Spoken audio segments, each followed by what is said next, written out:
കുംഭം വന്നാൽ ശിവരാത്രി എന്ന സാധാരണ ഒരു ചൊല്ല് നമ്മുടെ കേരളത്തിലാകെയുണ്ട്. കുംഭമാസം പിറന്നാൽ വടക്കൻ കേരളത്തിൽ എറണാകുളം, തൃശൂർ, പാലക്കാട് ജില്ലകളിലെല്ലാം ഉത്സവമേളങ്ങളാണ്. ഭഗവതി ക്ഷേത്രങ്ങളിലെല്ലാം കുംഭഭരണി, അതുപോലെ വേല, പൂരം മുതലായ പല പ്രക്രിയകളും കുംഭമാസത്തിന്റെ പ്രത്യേകതയാണ്. ശിവരാത്രി കഴിഞ്ഞാൽ വിശറിയെടുക്കാം എന്ന് ഗ്രാമീണര് പറയും. ശിവരാത്രി കഴിഞ്ഞാൽ കുരുമുളക് പറിക്കും. കുരുമുളക് മൂത്ത് ഏതാണ്ട് പഴുത്തു തുടങ്ങും. അത് കിളികൾ തിന്നാതിരിക്കാൻ അതെല്ലാം പറിച്ച് ഉണക്കി കർഷകർ ശേഖരിക്കും. അങ്ങനെ കുംഭത്തിന് ഒരുപാട് പ്രത്യേകതകൾ കാർഷിക മേഖലയായിട്ടും ഉത്സവമായിട്ടും അതുപോലെ ബന്ധപ്പെട്ട ഒരുപാട് കാര്യങ്ങളുണ്ട്. ഇതെല്ലാം ഓരോ ഗ്രാമപ്രദേശങ്ങളിലും ഉൾനാടുകളിലും ഇപ്പോഴും പറയുന്ന ചില കാര്യങ്ങളാണ് ഈ മാസത്തിന്റെ പ്രത്യേകതയെ കുറിച്ച്. ചേന കർഷകർ പറയും കുംഭത്തിൽ നട്ടാൽ, കുംഭത്തിലെ വെളുത്ത വാവുനാൾ ചേന കൃഷി ആരംഭിച്ച കുംഭത്തിൽ നട്ടാൽ കുടം പോലെ എന്ന് പറയും. ഇങ്ങനെയൊക്കെയുള്ള ഒരുപാട് കാര്യങ്ങൾ നമ്മൾ ഇങ്ങനെ ഓർത്തുകൊണ്ടാണ് കുംഭലഗ്നത്തെ കുറിച്ച് സംസാരിക്കുന്നത്. കുംഭലഗ്നക്കാർ ഒരുപാട് പേരുണ്ടാവും. അവർക്ക് കുംഭലഗ്നക്കാരെ സംബന്ധിച്ചിടത്തോളം അവര് ഒരു മധ്യമ ശരീര പ്രകൃതിയുള്ള ആളുകളായിരിക്കും. അധികം പൊക്കമില്ല, അധികം കുറിയ ആളുകളല്ല, ഒരു മധ്യരൂപത്തിലുള്ള ആളുകളാണ്. അവർക്ക് ഒരുപാട് പ്രത്യേകതകൾ, അവരുടെ സ്വഭാവവിശേഷങ്ങൾ, അവരുടെ നിറം പൊതുവിൽ വെളുത്ത നിറമായിരിക്കും. അവര് പ്രസന്നരായിരിക്കും, അവര് ഉത്സാഹികളായിരിക്കും. അവരുടെ ജീവിതചര്യ ഒരു ചിട്ടയും നിയമവും ഉള്ള രീതിയിലായിരിക്കും എന്നെല്ലാം നമുക്ക് പറയാം. ഇതെല്ലാം വ്യത്യസ്തതയുണ്ട്. എല്ലാ കാര്യങ്ങൾക്കും നമുക്ക് ഒരു കൃതകൃത്യതയില്ല എന്ന് എപ്പോഴും പറയുന്നത് ആ വ്യക്തിയുടെ ജനന സമയത്തെയും മറ്റു കാര്യങ്ങളെല്ലാം ബാധിച്ചുകൊണ്ടാണ്, അല്ലെങ്കിൽ അതിനെയെല്ലാം ഡിപ്പെൻഡ് ചെയ്തുകൊണ്ടാണ് അതെല്ലാം വരുന്നത്. പക്ഷെ കുംഭലഗ്നക്കാരെ സംബന്ധിച്ചിടത്തോളം കുംഭലഗ്നക്കാര് വളരെ പിടിവാശിയുള്ളവരും ജീവിതത്തിൽ ഏതെങ്കിലും മറുകര പറ്റാനായിട്ട് കഠിന പ്രയത്നം ചെയ്യുന്നവരും സ്ഥിരോത്സാഹികളുമായിരിക്കും. അവർ തൊഴിലിലായിരിക്കും അവരുടെ ആശ്രയം കണ്ടെത്തുന്നത്. കച്ചവടക്കാരുണ്ട്, അതുപോലെ നാനാപ്രകാരമുള്ള കലാകാരന്മാരുണ്ട്, കലാകാരികളുണ്ട്, പാട്ടുകാരുണ്ട്, നൃത്തക്കാരുണ്ട്. ഇങ്ങനെ ജീവിതത്തിന്റെ പല ഭാഗങ്ങളിൽ നിന്നും നാനാപ്രകാരേണയുള്ള തുറകളിൽ അവർ അവരുടെ പ്രാഗൽഭ്യം തെളിയിക്കാറുണ്ട്. എങ്ങനെ വന്നാലും ഏത് രീതിയിൽ വന്നാലും അവർ ഈ പറയുന്ന ലഗ്നക്കാരെ സംബന്ധിച്ചിടത്തോളം അവർ സ്വയം പര്യാപ്തത എന്നുള്ളൊരവസ്ഥയ്ക്ക് വേണ്ടി എപ്പോഴും ശ്രമിച്ചുകൊണ്ടിരിക്കും. കുംഭം ശനിയുടെ ക്ഷേത്രമാണ്. ശനിയുടെ ക്ഷേത്രമാണെങ്കിലും അവർ മടിയന്മാരായിരിക്കാറില്ല. അവർ സ്ഥിരോത്സാഹികളായിരിക്കും. എവിടെയും പടന്നു കയറാനും എവിടെയും പടന്ന് പന്തലിച്ചു വരാനും അവര് വളരെയധികം പണിപ്പെടും. ആ കർമ്മം അല്ലെങ്കിൽ ആ സ്ഥിരോത്സാഹ രീതി അവരെ ഒരു തരത്തിൽ വിജയത്തിൽ കൊണ്ടെത്തിക്കുകയും ചെയ്യും. അവരുടെ ദാമ്പത്യ ബന്ധം, അവരുടെ സന്താനങ്ങൾ, ഇവയെല്ലാം ഒരു പ്രത്യേക തരത്തിൽ വിജയത്തിൽ വന്നെത്തുന്ന അവസ്ഥയാണ് സാധാരണഗതിയിൽ കുംഭലഗ്നത്തെ സംബന്ധിച്ച് പറയുമ്പോൾ നമുക്ക് അനുഭവപ്പെടുന്നത്. കുംഭലഗ്നത്തിന് വ്യാഴവും ചന്ദ്രനും പാപനാണ്. കാരണം അറിയാം എന്തുകൊണ്ടാണ് പാപത്വം വരുന്നതെന്ന്. കുംഭത്തിന്റെ 2ാം ഭാവമാണ് മീനം, അതുപോലെ 11ാം ഭാവമാണ് ധനു. ഇങ്ങനെയൊക്കെ വരുമ്പോൾ വ്യാഴത്തിന് പാപത്വം വരുന്നു, ചന്ദ്രനും പാപത്വം വരുന്നു. ഈ 2 പേര് അവർക്ക് പാപന്മാരാണ്. കുംഭലഗ്നക്കാരെ ആരാധിക്കേണ്ടതായ ദൈവമാരാണ്? ശ്രീരാമനും ഹനുമാനും ഗണപതിയും ഭഗവതിയാണ്. അത് 5ഉം 9ഉം ഭാവം കൊണ്ട് അവരുടെ ദൈവം അതാണ് അവരാരാധിക്കേണ്ടത്. പക്ഷെ അവരാരാധിക്കുന്ന വേറെ വല്ലതായിരിക്കും. അതെങ്ങനെയാണ് സാധാരണഗതിയിൽ ഞാൻ എപ്പോഴും പറയാറുണ്ട്, നമ്മൾ അറിഞ്ഞോ അറിയാതെയോ വേറെ വല്ലതൊക്കെ ആരാധിക്കുമെങ്കിലും ഒരു ഇതിൽ ചെന്നെത്തും. അവരുടെ ദൈവം ഇതാണ്, അവർ ആരാധിക്കേണ്ടതായ ദൈവം ഇതാണ്. അപ്പൊ കുംഭലഗ്നത്തെ കുറിച്ച് ചുരുക്കത്തിൽ ഇത്രയും കാര്യങ്ങൾ പറഞ്ഞ് നമ്മൾ മുന്നോട്ട് പോവുകയാണ്. കുംഭലഗ്നത്തിന്റെ 1ാം ഭാവം നമുക്ക് ഈ രീതിയിലെല്ലാം ആ ലഗ്നത്തെ കുറിച്ച് ഇത്രയൊക്കെ പറയാം. സ്ഥിരത, അവരുടെ ആ ഒരു സ്ഥിര സ്വഭാവം, വാതരോഗം മുതലായ കാര്യങ്ങൾ ഇവരെ അലട്ടും സാധാരണഗതിയിൽ. അതുപോലെ ജലക്രീഡകളിലും ജലസംബന്ധമായ കാര്യങ്ങളിലും അത്തരം ജോലി, ബോട്ട് അല്ലെങ്കിൽ കപ്പല് മുതലായ രീതിയിലൊക്കെയുള്ള ജോലികളിൽ ഇവർക്ക് വലിയ താല്പര്യമായിരിക്കും. അല്ലെങ്കിൽ അവർ അത്തരത്തിൽ ചെന്ന് പെടുകയാണ്, താല്പര്യമല്ല, അവർ ചെന്ന് പെടുകയാണ്. സ്ത്രീപ്രിയത്വം പുരുഷന്മാർക്കും പുരുഷപ്രിയത്വം സ്ത്രീകൾക്കും ഈ ലഗ്നത്തിന്റെ ഒരു പ്രത്യേകതയാണ്. ഈ ലഗ്നക്കാരെ സംബന്ധിച്ചിടത്തോളം ഇതെല്ലാം ഒരു പ്രത്യേകതയാണ്. കുംഭത്തിന്റെ 2ാം ഭാവം മീനമാണ്, അത് വ്യാഴത്തിന്റെ ക്ഷേത്രമാണ്. അവര് വ്രതനിഷ്ഠയ, ഭക്തി, ദൈവകാര്യങ്ങൾ, ദൈവാധീനം, വിദ്യ, അതുപോലെ നിധി കിട്ടുക. നിധി കിട്ടുക എന്ന് വെച്ചാൽ ഓർഡർ കിട്ടാന്നല്ലാണ്ട് നിധി ഒന്നും ഇപ്പൊ കുഴിച്ചിട്ടല്ല. ടിപ്പുവിന്റെ ആക്രമണ കാലത്ത് പണ്ടുള്ളവരെല്ലാം നാട് വിട്ട് ഓടിയ സമയത്ത് എവിടെയെങ്കിലുമൊക്കെ നിധി കുഴിച്ചിട്ട് പോയി. അവരെന്തെങ്കിലും പ്രകാരേണ പിന്നെ അത് എടുക്കാൻ മറന്നുപോയി. പിന്നെയാണ് പറമ്പ് കിളക്കുമ്പോഴോ അല്ലെങ്കിൽ JCB വെച്ചെല്ലാം തിരയുമ്പോ നിധി കിട്ടുന്നതും പറ്റും. അതൊന്നും ഇല്ല. ആ കാര്യങ്ങളെല്ലാം ഉള്ള ഭൂമിയൊക്കെ കുഴച്ചും മറിച്ച് നിധിയൊക്കെ എല്ലാവരും എടുത്തുകൊണ്ടുപോയി. അപ്പോ നിധി ലാഭം എന്ന് പറയുന്നത് വല്ല ലോട്ടറി ടിക്കറ്റ് എടുത്തോ അല്ലെങ്കിൽ മറ്റെന്തെങ്കിലും ബിസിനസ് ചെയ്തോ അല്ലാത്ത രീതിയിലൊക്കെ കിട്ടുന്നതാണ് നിധി ലാഭം. അല്ലാണ്ട് നിധിയൊന്നും ഭൂമിയിൽ ഇനി കിടക്കാൻ നിവൃത്തിയില്ല. ചിലരെല്ലാം വന്ന് ചില വാസ്തു വിദഗ്ധന്മാരും ചില ജ്യോത്സ്യന്മാരും ഒക്കെ വന്നിട്ട് പറയും, ഈ ഭൂമി കിടപ്പനുസരിച്ച് ഇവിടെ നിധിയുണ്ട്, ഇവിടെ നിധി കിടക്കുന്ന ഭൂമിയാണെന്നൊക്കെ സാധാരണ ഇപ്പോഴും പറയാറുണ്ട്. അങ്ങനെ നിധിയൊന്നുമില്ല, അതൊന്നും ആരും അന്വേഷിക്കാറുമില്ല, അത്തരം കാര്യങ്ങളൊന്നും നമ്മൾ ചിന്തിക്കാറുമില്ല. പറയും ആ നിധിയുള്ള ഭൂമിയിലാണ് നമ്മൾ വീട് വെച്ചിരിക്കുന്നത്, വളരെ സമൃദ്ധമായിരിക്കും എന്നെല്ലാം പറയും. അതുപോലെ ഇവർക്ക് പിതൃധനം, ധാരാളമായിട്ട് പിതൃധനം ഇവർക്ക് കിട്ടുന്നതായിട്ട് കാണാറുണ്ട്. അവരുടെ 2ാം ഭാവം മീനമാണല്ലോ. മീനം എന്ന് പറയുന്നത് വ്യാഴത്തിന്റെ ക്ഷേത്രമാണ്. വ്യാഴവും ധനവുമായിട്ട് ബന്ധപ്പെട്ടിട്ടുണ്ട്. അപ്പൊ അതുകൊണ്ടാണ് ഇത്തരം കാര്യങ്ങൾ സാധാരണ രീതിയിൽ പറയുന്നത്. പിന്നെ മേടത്തിന്റെ 3ാം ഭാവം, കുംഭത്തിന്റെ 3ാം ഭാവം മേടമാണ്. അത് വിദ്യ, നല്ല വിദ്യ, ഉന്നത ബന്ധം, ധനം, ഐശ്വര്യം, അല്പം കാർക്കശ്യ സ്വഭാവം, പിടിവാശി, അതുപോലുള്ള ഒരുപാട് കാര്യങ്ങൾ 3ാം ഭാവം മേടമായി വരുമ്പോഴുണ്ടാവാറുണ്ട്. മേടം ചൊവ്വയുടെ ക്ഷേത്രമാണ്. സഹോദരന്മാർ തമ്മിൽ അകൽച്ച വരിക, സഹോദര സ്ഥാനത്തിന് വിള്ളൽ വരിക, സഹോദരന്മാർ തമ്മിലെല്ലാം സ്വത്ത് സംബന്ധമായി തർക്കങ്ങൾ വരിക, കുടുംബഭാഗത്തെ സംബന്ധിച്ചെല്ലാം പ്രശ്നങ്ങൾ ഉണ്ടാവുക, ഇതെല്ലാം മേടം കുംഭത്തിന്റെ 3ാം ഭാവമാകുമ്പോൾ കണ്ടുവരുന്നതായി പരക്കെ നമുക്കറിയാം. അല്ലാതെ ഉണ്ടാകാം. സാധാരണഗതിയിൽ ഇങ്ങനെയൊക്കെയുള്ള സംഭവങ്ങൾ ഉണ്ടാകും. ഇതൊരു ജനറലായ അപ്രോച്ചാണ്. പിന്നെ കുംഭത്തിന്റെ മേടം കഴിഞ്ഞാൽ കുംഭത്തിന്റെ 4ാം ഭാവം എടവമാണ്. എടവം 4ാം ഭാവമായി വരുന്ന കുംഭലഗ്നക്കാർക്ക് നല്ല വീട്, വാഹനം, മാതൃബന്ധം, പിതൃബന്ധം, മാന്യത, സർക്കാർ ജോലി, അതുപോലെ മറ്റുള്ളവരോട് സ്നേഹമയമായി പെരുമാറുക മുതലായ കാര്യങ്ങളെല്ലാം കണ്ടുവരുന്നു. അവർക്ക് അവരുടേതായ ഒരു വ്യക്തിത്വവും അവരുടേതായ ഒരു തൻപോരിമയും, മറ്റുള്ളവരോട് എങ്ങനെ ഇടപെടണം, മറ്റുള്ളവരെ എങ്ങനെ സ്വാധീനിക്കണം, ഏത് രീതിയിൽ മുന്നോട്ട് കൊണ്ടുപോകണം, അവര് ഗ്രാമപഞ്ചായത്തിലോ മുനിസിപ്പൽ വാർഡിലോ MLA ആയോ മന്ത്രിയായോ പ്രശോഭിക്കാവുന്ന കാഴ്ചയും നമ്മൾ കാണാറുണ്ട്.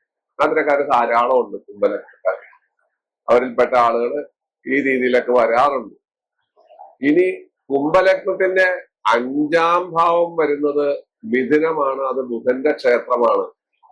സന്തോഷം, എപ്പോഴും സന്തോഷം, കല, കണക്ക് ശാസ്ത്രത്തിൽ പിടി, അതുപോലെ എഞ്ചിനീയറിംഗ്, ചാർട്ടേഡ് അക്കൗണ്ടന്റ്, ബാങ്ക് ജോലി, ട്രഷറിയിൽ ജോലി, നിധി സൂക്ഷിപ്പ് മുതലായ കാര്യങ്ങൾ, അവരുടെ സന്താനങ്ങൾ, അതുപോലെ അവരെ കവച്ചു വയ്ക്കുന്ന രീതിയിലേക്ക് മുന്നോട്ട് വരികയും വിദ്യ കൊണ്ടും മാന്യത കൊണ്ടും ഐശ്വര്യം കൊണ്ടും ധന്യമാക്കുകയും ചെയ്യുന്ന അവസ്ഥ കുംഭത്തിന്റെ 5ാം ഭാവമായ മിഥുനം കൊണ്ട് നമുക്ക് പറയാം. അത് ബുധന്റെ ക്ഷേത്രമാണ്. കുംഭത്തിന്റെ 6ാം ഭാവം കർക്കിടകമാണ്. കർക്കിടകൻ ചന്ദ്രന്റെ ക്ഷേത്രമാണ്. കുംഭത്തിന്റെ 6ാം ഭാവം കർക്കിടകമായി വരുമ്പോൾ അവർക്ക് മാനസികമായ ഭയം, അതുപോലെ ഭക്തി, ദയ, ദാനം, രോഗശല്യങ്ങൾ, അനേക തരത്തിലുള്ള രോഗശല്യങ്ങൾ ഇവരെ ബാധിക്കുകയും അത് അവരെ വല്ലാതെ അലട്ടുകയും ചെയ്യുന്നു എന്നുള്ള വസ്തുതയും നമുക്ക് മറക്കാൻ പറ്റില്ല. കുംഭത്തിന്റെ 7ാം ഭാവം, കുംഭത്തിന്റെ 7 ചിങ്ങമാണ്. ചിങ്ങം അത് ആദിത്യന്റെ ക്ഷേത്രമാണ്. വളരെ കഠിനത, മാനസികമായിട്ടുള്ള കഠിനത, ദുഷ്ടത, ക്രൂരത, ഭാര്യ ഭർത്തൃ കലഹം, അന്യഗ്രഹത്തിൽ പോയി താമസിക്കുക, അന്യഗ്രഹത്തിൽ നിന്ന് ആഹാരം കഴിക്കുക, നമ്മുടെ വീട്ടിലുണ്ടാക്കുന്ന ആഹാരങ്ങൾക്ക് രുചിയില്ല, ഹോട്ടൽ ഭക്ഷണം ഇഷ്ടപ്പെടുക, അതുപോലെ അനീതി പ്രവർത്തിക്കുക മുതലായ കാര്യങ്ങൾ ആദിത്യൻ 7ാം ഭാവമായി കുംഭക്കാർക്ക് വരുമ്പോൾ സംഭവിക്കാറുണ്ട്. അങ്ങനെ കാണാറുണ്ട്. അതിലൊക്കെ അപവാദങ്ങൾ വരാം. അപവാദങ്ങൾ വരുന്നതും എക്സെപ്ഷൻ വരുന്നതും ഗ്രഹസ്ഥിതി കൊണ്ടും ജനന സമയം കൊണ്ടും മറ്റെല്ലാ കാര്യങ്ങൾ കൊണ്ടെല്ലാം വ്യത്യാസങ്ങൾ വരാം. ഈ പറഞ്ഞതിനേക്കാൾ കൂടുതലായ കാര്യങ്ങളും ഒരുപക്ഷെ അവർക്ക് വന്നേക്കാം. ഇനി കുംഭത്തിന്റെ 8ാം ഭാവം കന്നിയാണ്. കന്നി നേരത്തെ പറഞ്ഞ ബുധന്റെ ക്ഷേത്രമാണ്.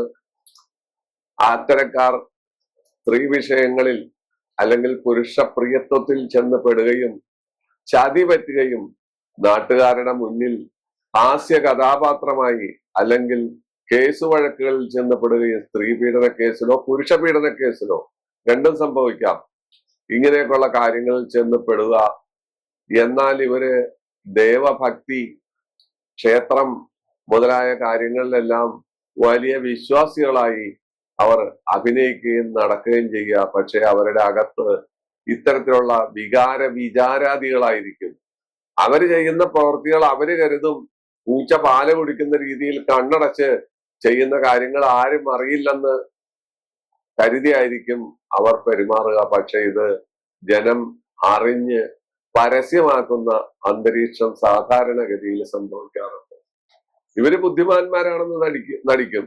പക്ഷെ ആ ബുദ്ധി ദുർബുദ്ധിയായോ ആ ബുദ്ധിക്ക് വേണ്ടത്ര പ്രചാരമില്ലാതെ അത് പാഴ്വേലയായോ മാറിപ്പോകുന്ന ഒരു അന്തരീക്ഷം 8ാം ഭാവം കന്നിയായി വരുന്ന കുംഭലഗ്നക്കാരന് സംഭവിക്കാറുണ്ട്.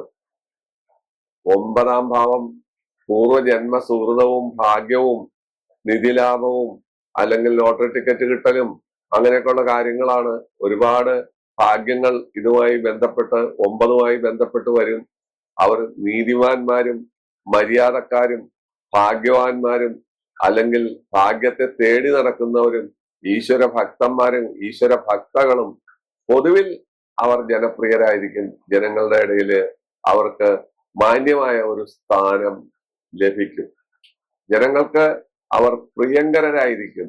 അയൽക്കാർക്കും മറ്റുള്ളവർക്കും ബന്ധുമിത്രാദികൾക്കും അവർക്ക് ഒരു മധ്യവർത്തികളോ മധ്യസ്ഥന്മാരോ മധ്യസ്ഥതകളോ ആയി കാര്യങ്ങൾ പറഞ്ഞൊതുക്കാനും തീർക്കാനും കഴിവുള്ള ഒരു പ്രകൃതമുള്ള ആളുകളായിരിക്കും ഇവർ.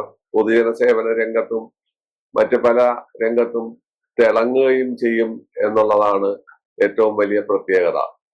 10 കർമ്മഭാവമാണ്, തൊഴിലാണ്. അപ്പോ കുംഭത്തിന്റെ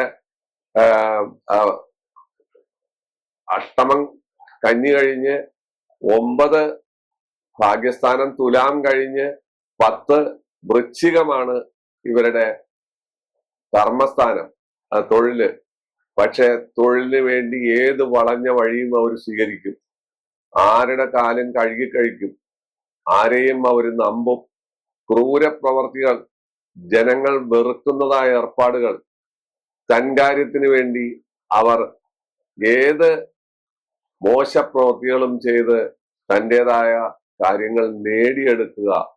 അതുപോലെ അവർ ചെയ്യുന്നതായ തൊഴില്